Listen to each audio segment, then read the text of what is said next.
ಚೈತ್ರ ಕುಂದಾಪುರ ಪ್ರತಿಕ್ರಿಯೆಗೆ public TV ಯತ್ನ ಮಾಡಿದೆ.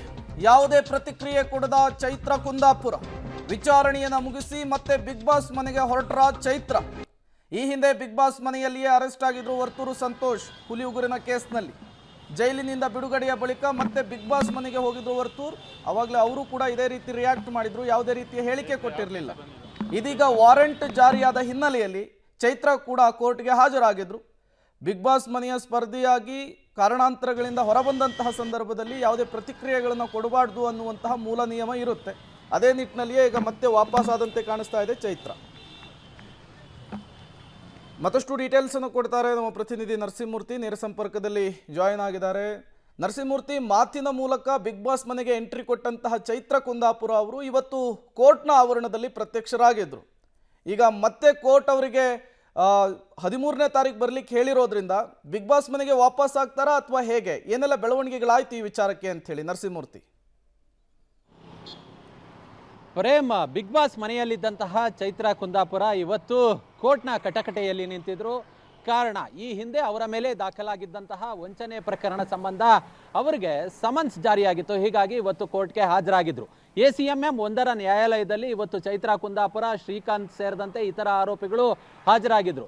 ತಮಗೆ ಜ್ಞಾಪಕ ಇರಬಹುದು, ಈ ಹಿಂದೆ 2023ರಲ್ಲಿ ಒಬ್ಬರು ಉದ್ಯಮಿ ಗೋವಿಂದ ಬಾಬು ಪೂಜಾರಿ ಅಂತೇಳಿ, ಇವರು ಹೋಟೆಲ್ ಉದ್ಯಮಿ, ಇವ್ರಿಗೆ ಬೈಂದೂರಿನ MLA ಟಿಕೆಟನ್ನು ಕೊಡಿಸ್ತೀವಿ, ನಮಗೆ BJPಯ ಹೈಕಮಾಂಡ್ನ ಸಾಕಷ್ಟು ನಾಯಕರುಗಳ ಪರಿಚಯವಿದೆ ಅನ್ನೋ ಮಟ್ಟಿಗೆ ಒಂದಷ್ಟು ಅವರಿಂದ 5 ಕೋಟಿ ಹಣವನ್ನು ಕಿತ್ತಿದ್ದಂತಹ ಆರೋಪ ಇವ್ರ ಮೇಲೆ FIR ದಾಖಲಾದ ಬಳಿಕ ಚೈತ್ರ ಕುಂದಾಪುರ ಸೇರಿದಂತೆ ಇತರ ಆರೋಪಿಗಳನ್ನ CCB ಪೊಲೀಸರು ಅರೆಸ್ಟ್ ಮಾಡಿ ಜೈಲಿಗೆ ಕಳಿಸಿದ್ರು. ಇದೀಗ ಆ ಕೇಸ್ನಲ್ಲಿ ಚೈತ್ರ ಕುಂದಾಪುರಗೆ ಸಮನ್ಸ್ ಜಾರಿಯಾಗಿತ್ತು. ಖುದ್ದು ಇವತ್ತು ಕೋರ್ಟ್ಗೆ ಹಾಜರಾಗಬೇಕಿತ್ತು. ಈ ಹಿನ್ನೆಲೆಯಲ್ಲಿ ಬಿಗ್ ಬಾಸ್ ಮನೆಯಿಂದ ನೇರವಾಗಿ ಇವತ್ತು ACMM 1ರ ನ್ಯಾಯಾಧೀಶರ ಮುಂದೆ ಚೈತ್ರ ಕುಂದಾಪುರ ಹಾಜರಾಗಿದ್ದಾರೆ ವಿಚಾರಣೆಗೆ. ಮತ್ತೆ ಕೋರ್ಟ್ ಕಲಾಪದಲ್ಲಿ ಅದು ಬೆಂಗಳೂರಿನ ವ್ಯಾಪ್ತಿಯ ಹೊರಗಿದೆ ಅನ್ನೋ ಮಟ್ಟಿಗೆ ಇವತ್ತು ಸರ್ಕಾರಿ ವಕೀಲರು ಆಕ್ಷೇಪವನ್ನು ವ್ಯಕ್ತಪಡಿಸುವ ಕೆಲಸವನ್ನ ಕೂಡ ಮಾಡಿದ್ದಾರೆ. ಅಂದ್ರೆ ಬಿಗ್ ಬಾಸ್ ಮನೆ ಏನಿದೆ ಇದು ಬೆಂಗಳೂರಿನ ಸುಪರ್ದಿಯಿಂದ ಹೊರಗಿದೆ, ಅದು ಗ್ರಾಮಾಂತರ, ಬೆಂಗಳೂರು ಗ್ರಾಮಾಂತರ ಜಿಲ್ಲೆಗೆ ಬರುತ್ತೆ ಅನ್ನೋ ಮಟ್ಟಿಗೆ ಅಭಿಪ್ರಾಯವನ್ನು ಕೂಡ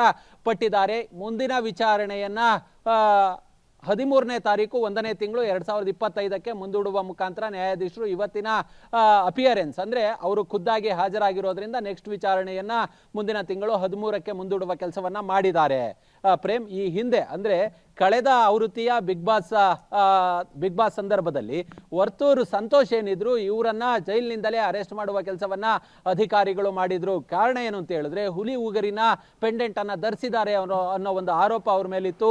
ಹೀಗಾಗಿ ಅವ್ರನ್ನ ಅರೆಸ್ಟ್ ಮಾಡಿ ಜೈಲಿಗೆ ಕಳಿಸುವ ಕೆಲಸವನ್ನ ಮಾಡಲಾಗಿತ್ತು. ಸುಮಾರು 10-15 ದಿನಗಳ ಬಳಿಕ ಜೈಲಿನಿಂದ ಬಿಡುಗಡೆಯಾದಂತಹ ಬಳಿಕ ಜಾಮೀನು ಪಡೆದುಕೊಂಡು ಆ ಬಳಿಕ ಮತ್ತೆ ಬಿಗ್ ಬಾಸ್ ಮನೆಯನ್ನ ಸೇರ್ಕೊಳ್ಳುವ ಕೆಲಸವನ್ನ ಮಾಡಿದ್ರು. ಇದೀಗ ಚೈತ್ರಾಳನ್ನ ಖುದ್ದು ಯಾವ ಖಾಸಗಿ ವಾಹಿನಿಯವರು ಇದೀಗ ಪ್ರೋಗ್ರಾಮ್ ಅನ್ನ ನಡೆಸ್ತಿದ್ದಾರೋ ಅವರು ಕೂಡ ಒಂದಷ್ಟು ಜನ ಜೊತೆಯಲ್ಲಿದ್ರು, ಅವರೇ ಕೋರ್ಟ್ಗೆ ಕರೆತಂದಂತೆ ಕಾಣಿಸ್ತಿದೆ. ಹೀಗಾಗಿ ಬಿಗ್ ಬಾಸ್ ಮನೆಯಿಂದ ಇವತ್ತು ನೇರವಾಗಿ ಕೋರ್ಟ್ಗೆ ಕರೆತರುವ ಕೆಲಸವನ್ನ ಮಾಡಿದ್ದಾರೆ. Prem, okay, thank you Narasimhamurthy ತಮ್ಮೆಲ್ಲ ಮಾಹಿತಿಗಾಗಿ.